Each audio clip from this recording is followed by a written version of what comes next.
Fundada para ser a capital da França equinocial, foi chamada de Manchester do Norte e de Atenas brasileira. É conhecida como a Cidade dos Azulejos, como a Ilha do Amor, e tem em suas conquistas o título de Patrimônio da Humanidade. São Luís do Maranhão.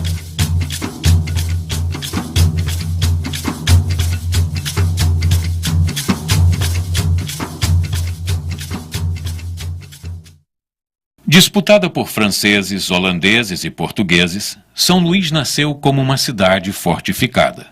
Um porto seguro e abrigado para as rotas de consolidação e da posse colonial das regiões recém-descobertas no litoral norte brasileiro. O seu nome foi tomado de um rei, Luís XIII, um santo. O traçado de suas ruas, becos e ladeiras foi projetado segundo normas e leis renascentistas medievais. A sua arquitetura foi inspirada ao gosto e à beleza do conjunto e detalhes históricos coloniais. A história em São Luís tem início um pouco antes do descobrimento do Brasil. Em meados do século XV, piratas nórdicos, genoveses, franceses, holandeses e portugueses já frequentavam as costas da ilha, fazendo escambo regular com os índios da região. Vinham em busca das drogas do sertão, raízes, folhas, cascas e especiarias extraídas da mata, utilizadas como remédios e que ajudavam a conservar e temperar os alimentos. Eram produtos de alto apreço e de grande procura na Europa, comercializados ainda hoje. A fundação oficial da cidade se deu em 8 de setembro de 1612, quando o francês Daniel de Latouche, senhor de La Ravardière, por aqui aportou. O sítio escolhido coincide com o centro administrativo da cidade, onde se situam hoje as sedes dos governos estadual e municipal, o Palácio Episcopal e o Tribunal de Justiça. Nesta colina, cercada por 2 rios profundos, o Anil e o Bacanga, estrategicamente os franceses procuravam um lugar defensável. Para esses primeiros colonizadores, a ilha se mostrava ideal para a fundação de uma ambicionada colônia, de uma segura rota marítima para a Europa. Uma França equinocial seria iniciada em uma ilha paradisíaca, com extensas faixas de praias e dunas, farta vegetação e recortada por inúmeros rios e igarapés, o que garantia abundância de água e provisão de alimentos. O sonho francês teve fim 3 anos após a ocupação, quando os portugueses avançaram sobre o forte e conquistaram a ilha. Em 1641, São Luís foi invadida pelos holandeses, que por aqui ficaram durante mais 3 anos. Em 1644, após batalhas e vitórias, Portugal garantiu definitivamente a posse da cidade.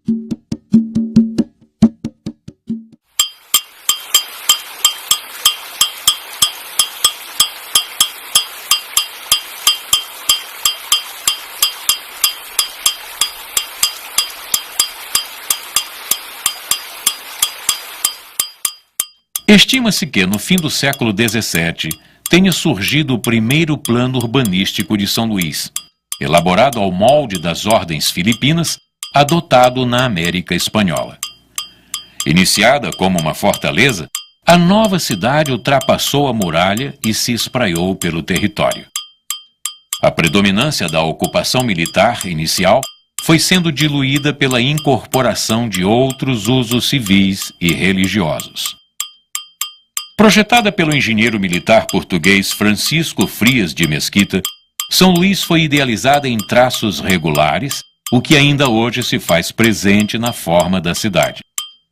A São Luís da época mostra a grande influência renascentista em sua malha reticulada, ruas retas, quarteirões quadrados e lotes uniformes, sempre mantendo uma relação muito estreita com o mar. O planejamento de São Luís não dispensou sua preocupação com novas invasões. A atual Ponta da Areia se configurou em uma estratégica localização para a defesa e proteção da cidade. Desde o século XVII, quando foi construído o Forte de Santo Antônio da Barra e o Fortim de São Marcos, no fim do século XVIII. Coladas umas às outras e alinhadas às ruas, as suas edificações formam verdadeiras muralhas internas ao inimigo. Estreitos becos de acesso ao mar, facilmente defensáveis, constituem armadilhas letais aos invasores. Frente às ameaças de além-mar, São Luís se tornou uma cidade compacta. O período de maior urbanização da cidade se deu no fim do século XVIII, estimulado pelas exportações de algodão e açúcar e sob influência do estilo pombalino do Marquês de Pombal, inspirada na reconstrução de Lisboa, destruída por um terremoto em 1755. A dependência econômica e política a Lisboa submetia São Luís ao modelo português. Surgiu, nesse período, o bairro da Praia Grande, na primeira região portuária da cidade, o que estabeleceu o início do desenvolvimento comercial da região, com a construção de aterros, pavimentação de ruas e do cais da Sagração. A Praia Grande era o coração comercial da cidade e da província, com armazéns, lojas e residências dos grandes comerciantes portugueses que exportavam algodão e importavam tudo o que a Europa produzia.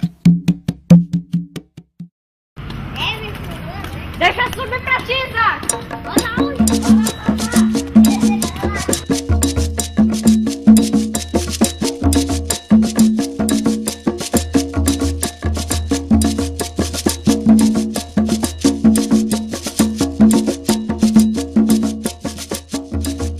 Nas inúmeras construções no que hoje é reconhecido como o maior conjunto de arquitetura urbana civil de origem portuguesa da América Latina, pode-se deparar em São Luís com réplicas facilmente encontradas em Lisboa e na cidade do Porto.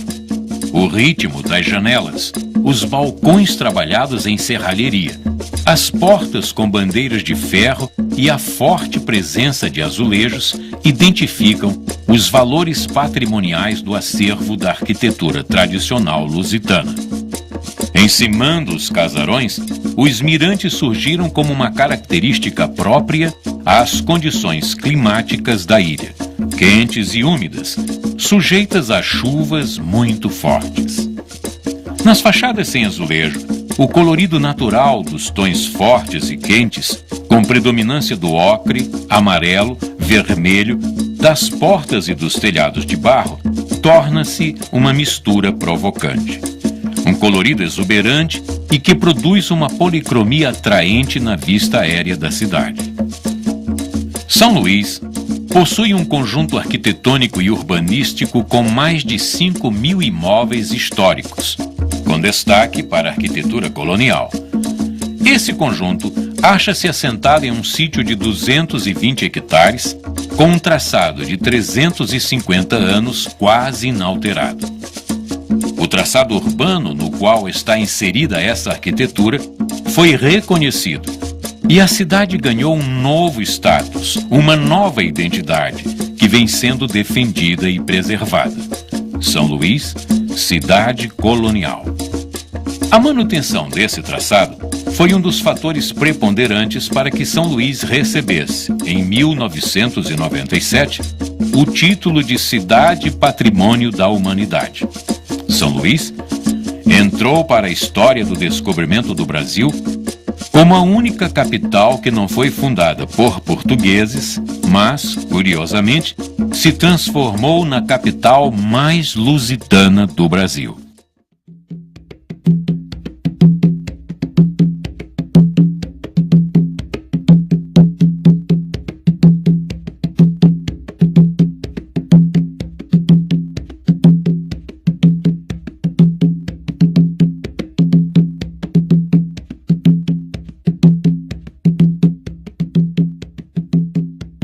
Somada a esse conjunto, a industrialização têxtil, adotada no fim do século XIX, trouxe novas repercussões ao contexto urbano da cidade, ampliando a área de ruas pavimentadas e proporcionando o embelezamento de praças e construções ao gosto clássico.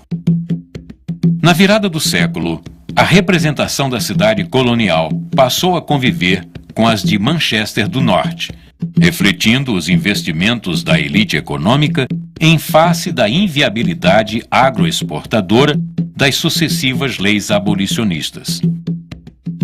A São Luís republicana tentou se fazer industrial, investindo em fábricas e infraestrutura urbana. O Parque Fabril instalado na cidade, que havia feito do Maranhão o segundo estado mais industrializado do país, não teria resistido ao endividamento. Hoje, a maioria de suas fábricas pode ser encontrada em estado de ruínas ou transformadas em escolas e centros de venda de artesanato. Uma cidade em uma ilha. Uma ilha que apresenta uma paisagem cultural composta de elementos naturais e de costumes trazidos por levas de imigrantes que por aqui aportaram. Valores miscigenados por brancos europeus, negros africanos, árabes e gentios da terra, traduzidos pela beleza artesã, pela rica culinária e pelas manifestações folclóricas e literárias. Uma harmoniosa herança cultural, legados de uma geração de intelectuais em que se destacaram românticos poetas, humanistas, escritores, filólogos, historiadores e jornalistas. Homens de letras e pensamentos que contribuíram para o culto de uma sociedade instruída e que renderam a São Luís mais um cognome: Atenas Brasileira.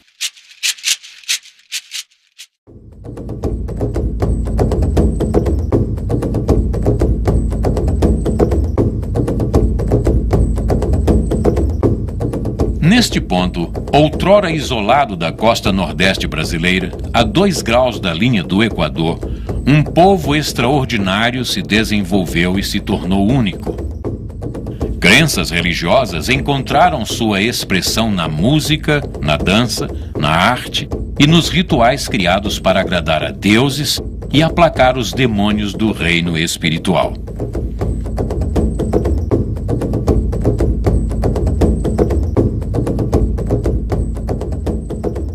Em São Luís, as igrejas e monumentos religiosos são notáveis por seus aspectos construtivos e por sua ornamentação.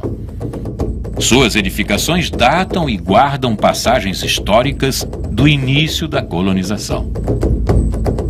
A Igreja do Desterro, o primeiro templo construído na província, ficou marcada pela invasão dos holandeses, que a profanaram, saquearam e demoliram. Construída pelos jesuítas, a Igreja de Nossa Senhora da Vitória foi erigida em homenagem à vitória dos portugueses contra os franceses na Batalha de Guaxenduba. A Igreja de Nossa Senhora do Carmo serviu de abrigo aos portugueses durante a campanha contra os holandeses. Na Igreja de São João Batista, repousam os restos mortais de Joaquim Silvério dos Reis, o delator da Inconfidência Mineira. No púlpito da Igreja de Santo Antônio, o padre Antônio Vieira pregava os seus sermões. Aqui, no convento dos padres franciscanos, foram realizadas as reuniões da Revolta de Bequimão, o primeiro movimento de emancipação do Brasil. O convento também ficou conhecido pelo processo movido pelos padres contra as formigas que saqueavam a despensa e ameaçavam a segurança da edificação. Não menos notável é o Convento das Mercês, antigo mosteiro da Ordem dos Mercedários, inaugurado pelo próprio padre Antônio Vieira quando do seu exílio no Maranhão. Porém, a despeito dos cuidados dos jesuítas, capuchinhos, carmelitas, franciscanos e mercedários, a fé do negro escravo se difundiu por toda a ilha. Nos terreiros de Cura, Pagelança, Mata e Terecô, escravos e gentios da terra se uniram em reverência aos seus deuses. Caboclos e encantados originados das matas somaram-se a entidades reais portuguesas, francesas, turcas e de famílias da longínqua África-mãe. Tornaram-se os donos do lugar, sincretizados e festejados muitas das vezes em conjunto com os santos católicos. São Luís é o único lugar em todo o Brasil onde se podem encontrar as casas das minas que reúnem a tradição dos voduns da família real do Benin, originados do vale africano do Daomé.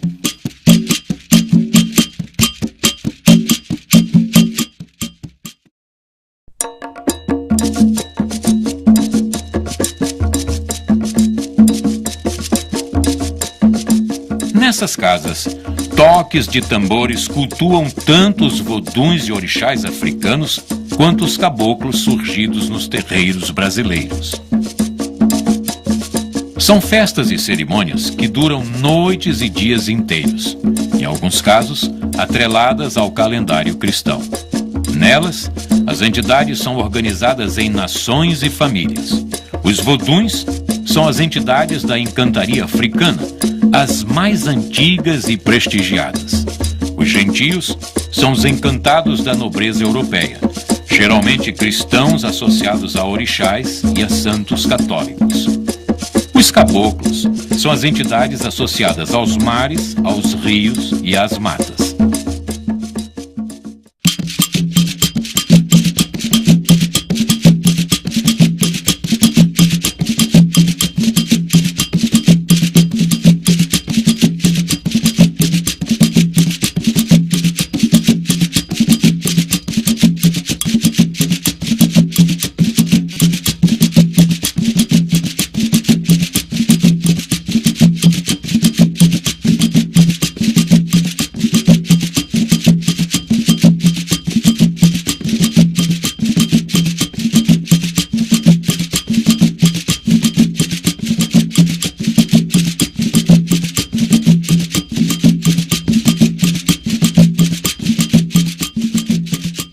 Nos rituais da mina, não são raros os participantes que entram em transe com índios, surrupiras, botos, fulupas ou com outros encantados.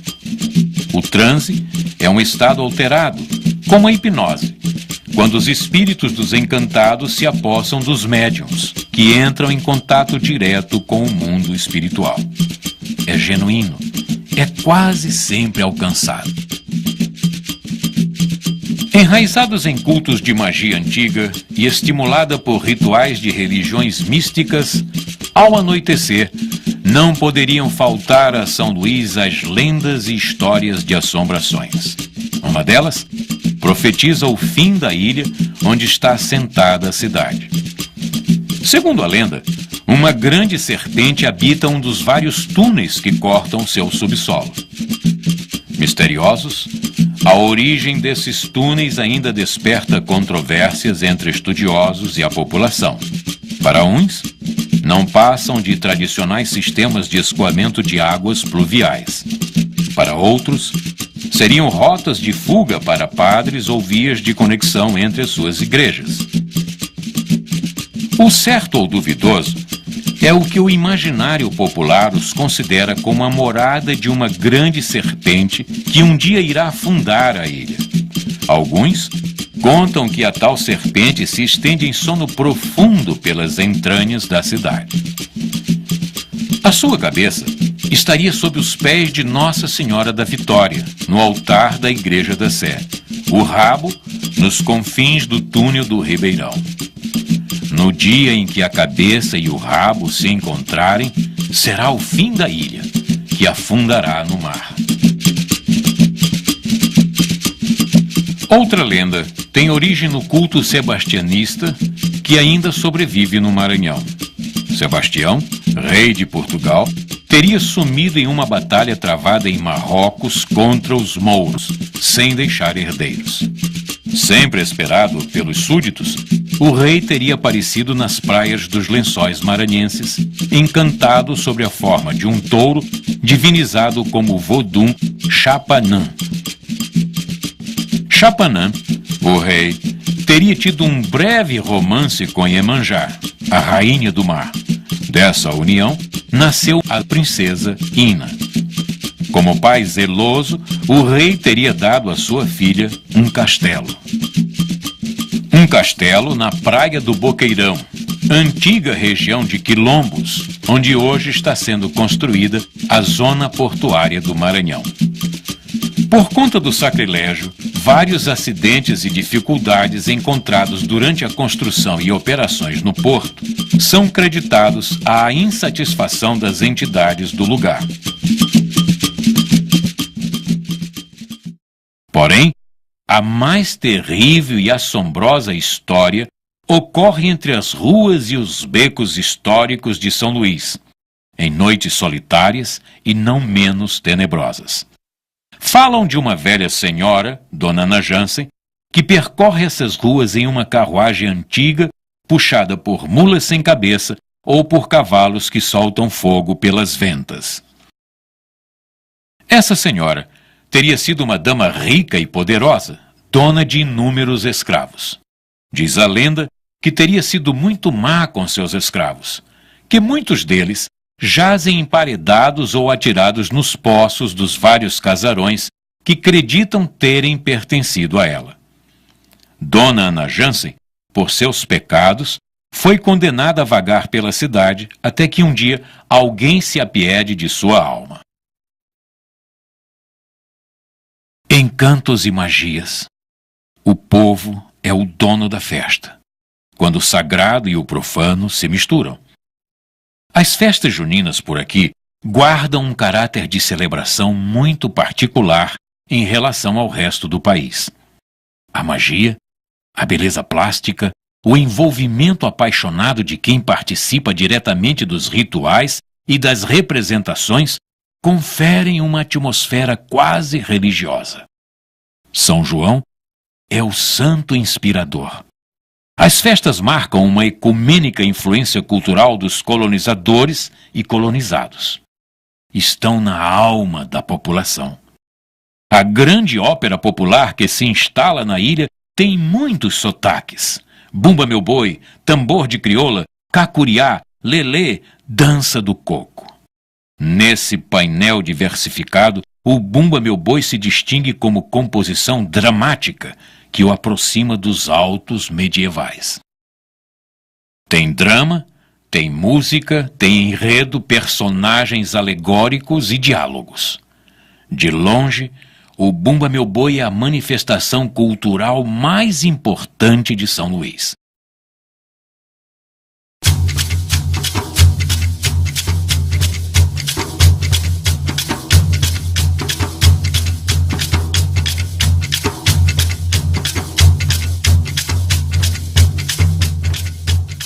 Durante as apresentações, o Bumba Meu Boi conta em um animado e hilariante teatro de rua a história quase trágica de pai Francisco e sua mulher Catirina, empregados de uma grande fazenda.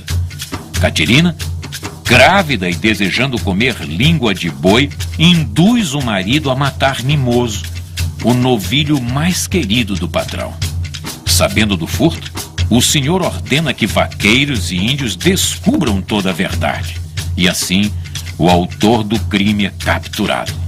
Depois de muita confusão, são convocados os doutores e pajés que, através de magias, ressuscitam Mimoso.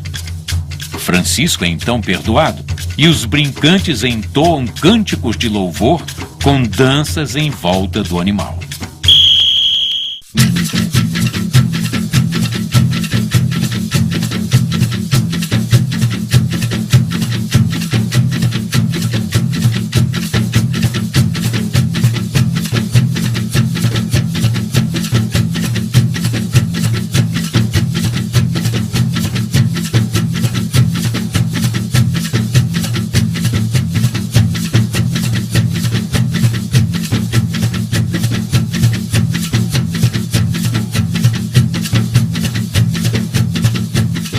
A variedade de ritmos ou sotaques é um dos grandes charmes do Bumba Meu Boi.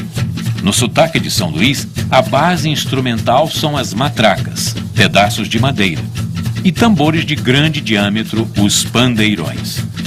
Confeccionados em madeira e couro, os pandeirões são afinados a fogo, o que torna indispensáveis as tradicionais fogueiras que animam as festas. O envolvimento dos brincantes é quase religioso. Entidades espirituais e devotos do tambor de mina gostam do Bumba Meu Boi. Os cantadores de boi pedem a proteção dos encantados para o sucesso das apresentações, e a maioria dos brincantes participa do boi em cumprimento a promessas realizadas. Os ritmos do boi frequentemente estão presentes e influenciam as batidas dos tambores na mina. E muitos tocadores de tambor de mina apreciam e participam de brincadeiras do Bumba Meu Boi.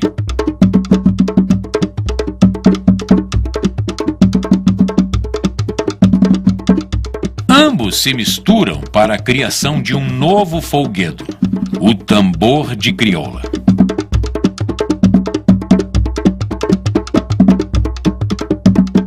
A tradição vem dos descendentes africanos.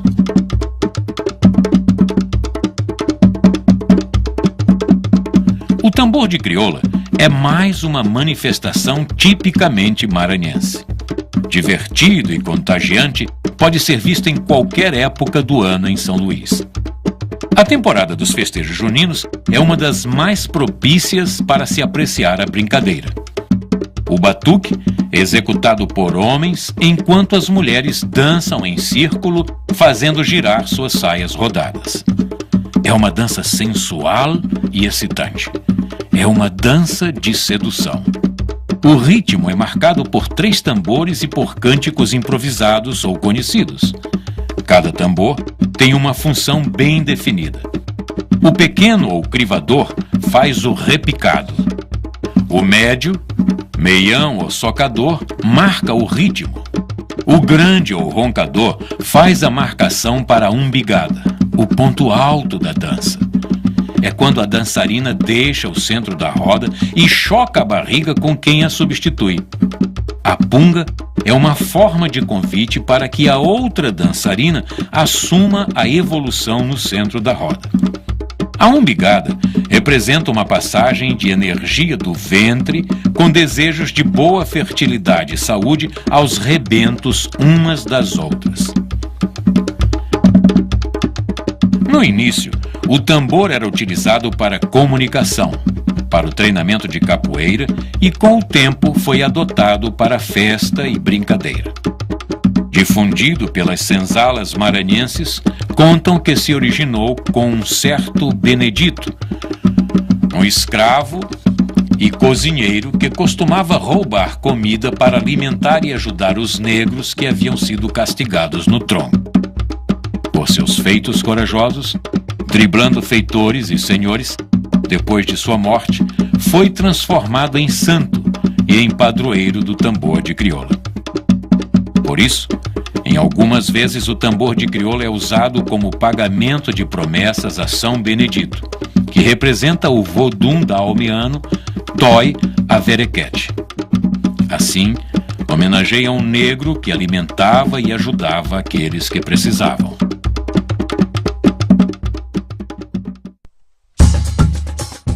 São Luís é encontrada a 2 graus do Equador, o que a torna um pouco norte e um pouco nordeste do Brasil. A cidade possui características diferentes das demais capitais nordestinas. O clima é tropical, quente e semiúmido, com 2 estações bastante distintas: o verão, de julho a dezembro, e a estação das chuvas, de janeiro a junho. Na ilha, predominam os ventos nordeste, que garante temperaturas mais amenas, mesmo nos dias de forte presença do sol. Hoje, em São Luís, o tradicional e o novo se misturam. A cidade vem mudando ao tentar lidar com congestionamentos, poluição e superpopulação. No início da década de 1960, um pouco mais do que 9 bairros compunham o principal de sua área urbana. Nesta década, entretanto, esse quadro sofreu grande alteração com a construção de pontes sobre o rio Anil e de uma barragem sobre o rio Bacanga. Em 1970, São Luís foi integrada a um programa nacional para favorecer novos polos de desenvolvimento e criar novos empregos. A cidade estava sendo preparada para as transformações sociais e econômicas que visavam atrair investimentos para a região. No fim de 1980, 2 grandes projetos já se encontravam implantados na ilha: uma fábrica de produção de alumínio e um terminal exportador de minérios. São Luís experimentou uma nova corrente migratória, agora vinda tanto do interior do estado como de outras cidades brasileiras. A cidade se expandiu. Novos bairros surgiram.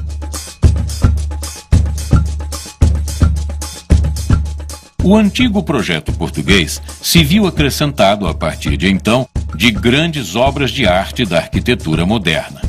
Prédios foram construídos, avenidas foram abertas, viadutos foram projetados para facilitar o crescente trânsito de automóveis, e áreas de lazer surgiram para atender a demanda dos novos habitantes.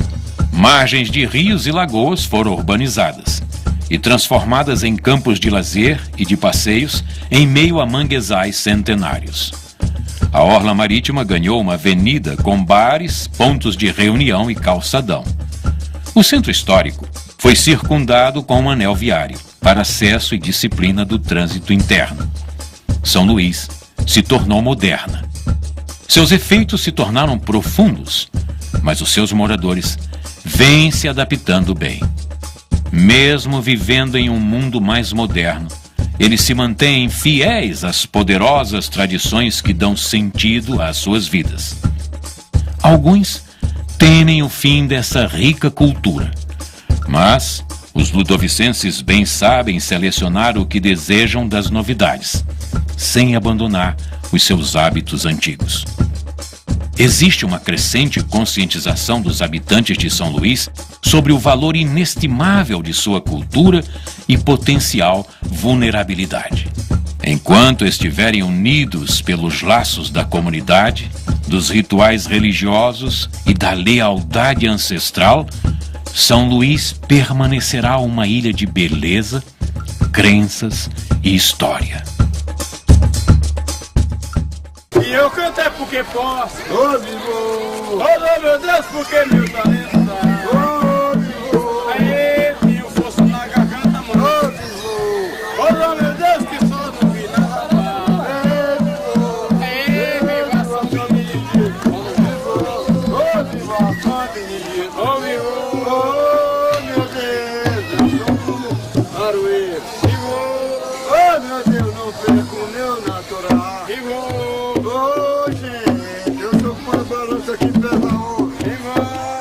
Meu Deus, não posso pesar metade. Ó viva São Benedito. Ó meu Deus, ó viva São Benedito. Ó eu morei em Cantanhede.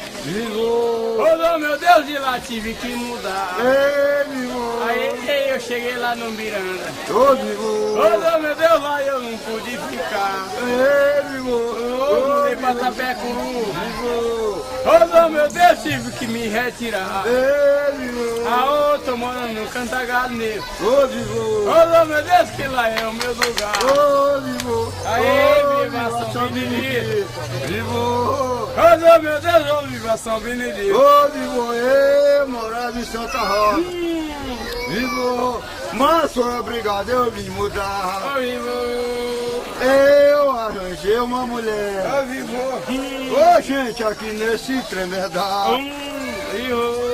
Eu moro em Oitê. Ô, gente, não nego o meu natural. Ô, viva São Benedito. Ô, viva São Benedito. Ô, Deus, eu canto é porque posso. Ô, meu Deus, porque meu talento dá.